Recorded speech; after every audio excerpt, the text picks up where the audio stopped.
À définir un point pour placer un texte, une image ou créer d'autres entités. Ce sont de simples lignes dessinées avec la couleur 210 en épaisseur 2.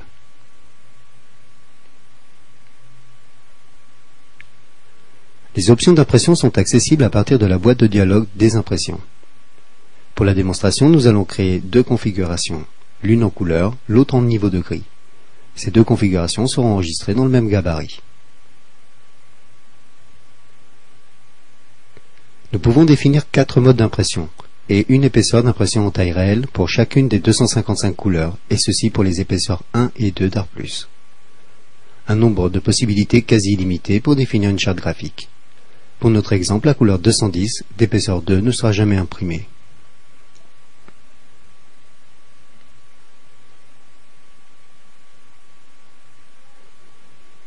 La boîte de dialogue des impressions nous permet de définir une zone de notre dessin à prendre en compte. On définit la zone par 2 points.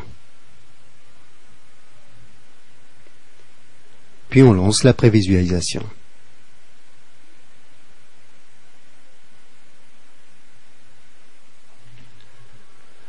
La prévisualisation reflète bien les options d'impression.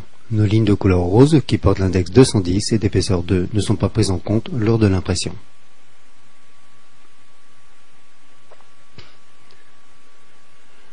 À partir de la configuration que l'on a nommée couleur, nous créons une deuxième configuration.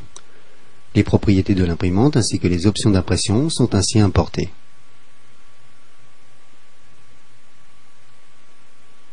Reste à modifier le mode d'impression au niveau de gris. Pour les images, le remplissage, les textes, ainsi que pour toutes les autres entités.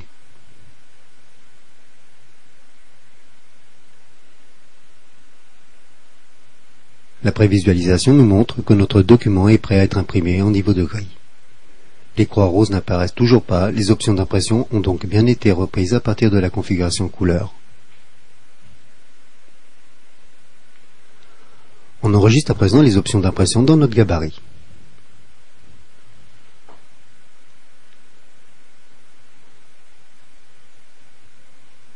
Attention, on laisse l'option définition seule décochée, puisque nous souhaitons enregistrer notre cartouche type dans le gabarit. Nous venons de créer un gabarit avec toutes ces définitions ainsi qu'un cartouche prédéfini. Ce gabarit est enregistré dans la bibliothèque qui peut être partagé dans l'agence. Un gain considérable en temps pour chaque utilisateur qui pourra dorénavant démarrer un nouveau projet et retrouver l'ensemble de la charte graphique dès le démarrage de sa mise en page.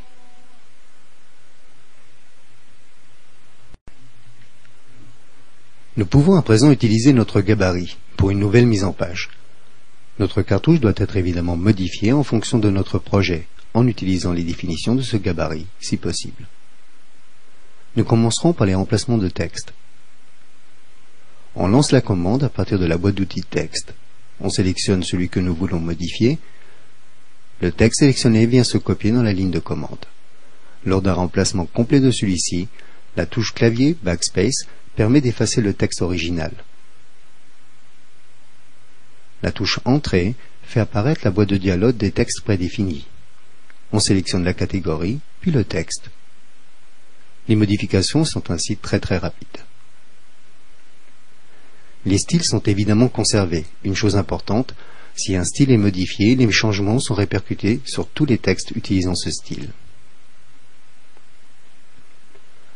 Afin de minimiser les déplacements de la souris, Art+ vous propose un menu contextuel. Ce menu contextuel est appelé en utilisant le bouton de droite de la souris.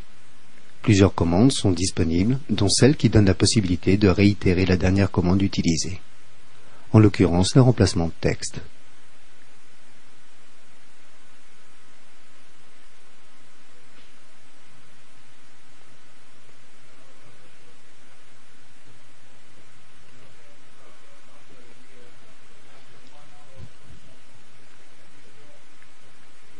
Ici, le style ne convient pas. Nous annulons la modification à l'aide d'un raccourci clavier, CTRL-Z. On peut questionner le texte échelle pour faire apparaître ses attributs. Ce texte utilise le style 6. On sélectionne le style 6 à l'aide de la boîte d'outils. On replace le texte prédéfini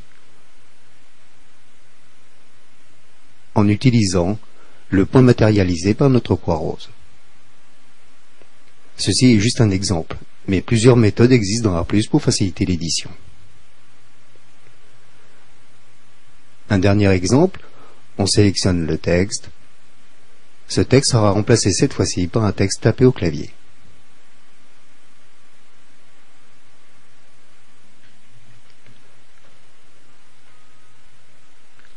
En cliquant dans la zone grise avec le bouton de droite de la souris, on fait afficher une boîte à outils supplémentaire, la boîte à outils Images.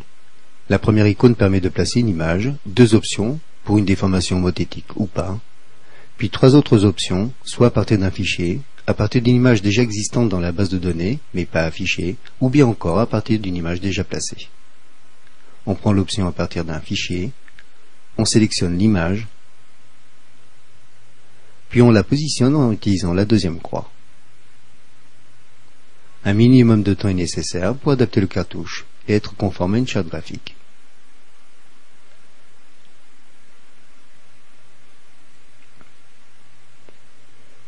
Les icônes d'Art+ peuvent être attribuées de plusieurs commandes. Un exemple, une icône de la boîte à outils du DSG. En cliquant une fois sur cette icône, celle-ci permet de redéfinir le format de page. Un double clic, par contre, crée automatiquement des lignes d'aide sur tous les cadres de la mise en page. Les fonctions de ces icônes sont inscrites en bas à gauche de l'interface et ou par une infobulle. On fait un double clic. Les lignes d'aide sont créées automatiquement et matérialisées par une ligne discontinue. Elles permettront de positionner avec exactitude le dessin qui va suivre. Un clic sur le bouton de droite de la souris fait appel au menu contextuel. On lance la commande pour placer un dessin. 3 options disponibles, placement d'un dessin avec remplissage automatique ou avec échelle. Puis placement d'une image. On prend l'option placement d'un dessin avec échelle. On sélectionne le dessin. R+ nous demande l'échelle. Notez que le point d'origine, accroché au curseur, est en bas à gauche du cadre. Celui-ci peut être modifié. La touche Entrée permet de redéfinir l'échelle. La combinaison des touches Alt et 8 modifie le point d'origine et propose le centre du cadre ainsi que les 4 angles.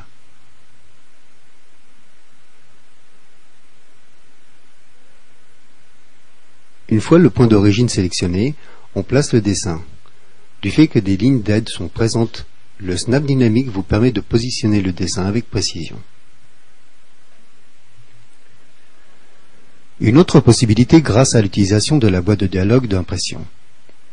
On va placer dans notre cartouche une portion de la mise en page sur laquelle on travaille. Le gestionnaire d'impression vient d'être ouvert. On sélectionne la configuration couleur, puis la méthode par fenêtre, que l'on définit par 2 points.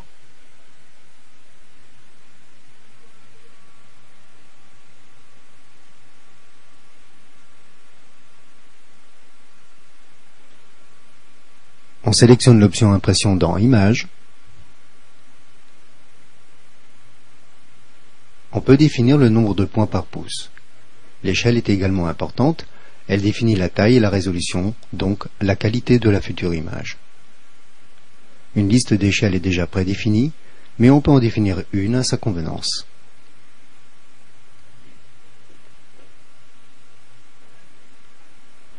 On clique sur le bouton Imprimer.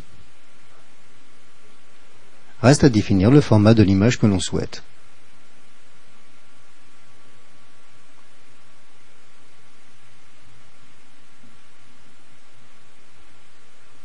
L'image est maintenant enregistrée sur le disque dur.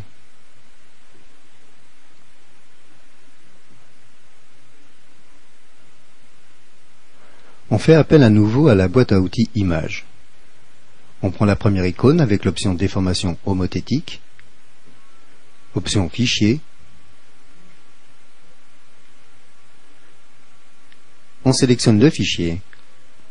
On définit les 2 points pour l'emplacement et la taille.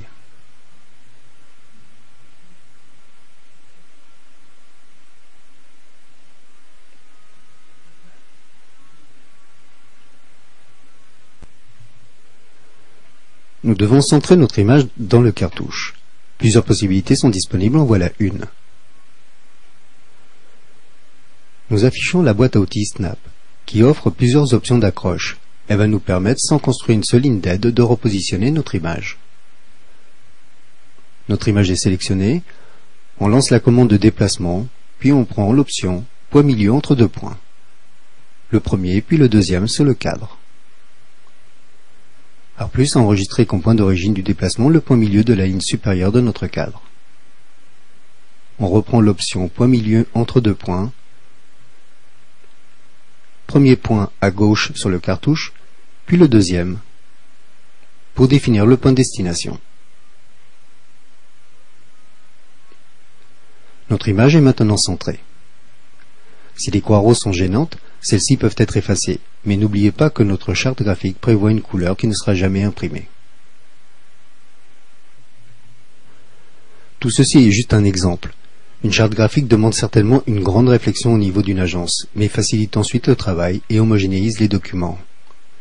Si des modifications ont lieu sur les dessins placés dans la mise en page, celle-ci est mise à jour automatiquement dès l'ouverture. Les images sont quant à elles intégrées dans la base de données et toujours disponibles même si celles-ci sont effacées de la mise en page, voire l'utilisation du gestionnaire d'images.